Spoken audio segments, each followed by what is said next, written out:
this is kind of interesting. This is the average pass defense rankings faced in 2024. So it gives you an idea of what the quarterbacks that are in the draft faced defensively. Cam Ward was 50, Will Howard 52, Jalen Milroe 54, Jackson Dart 79, and Shedeur Sanders 85. Big 12 isn't known for their defense, so that doesn't. As I look at that first blush, that doesn't surprise me. You were at the Combine. Did you get the sense? My sense was, and the people that I talked to, that Cam Ward is separating, and then I'll follow that up with, what did you hear relative to the QB 3 and 4, if you will, in this draft?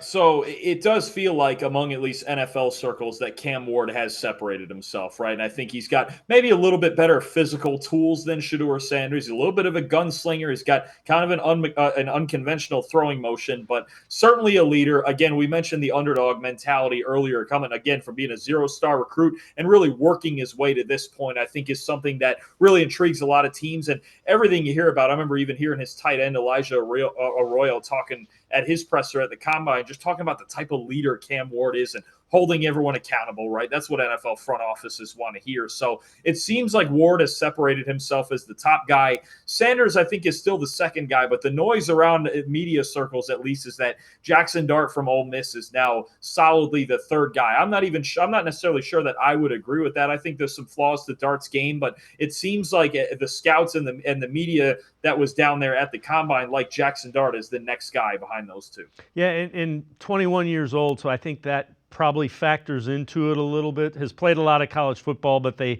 think they see him as kind of moldable, if you will. Yeah, no, for sure. I mean, Dart, look, there is potential there. There's definitely athletic talent. There's definitely arm talent. I think there just needs to be a greater diversity of his throws, right? He ran it's a very college kind of offense when you think about Ole Miss and taking so many vertical shots, almost a 12-yard average depth of target, which was one of the 10 highest marks in the country. When you're in the NFL, teams don't just give away deep shots like that. They don't just give you home runs. And if they do, well, their coaching staff's probably going to get run out of the building. So it's not going to be quite as easy for Dart as it was at Ole Miss. And I think we saw that in some of the games against, say, Georgia and Alabama, where when that was contained, he struggled a little bit. So there's definitely some work to do. I'm not sure that I would necessarily start him on day one, even if a team is going to pick him high. I could see the reasoning behind him being that third guy, but I think there is a clear gap between the first two and everybody else.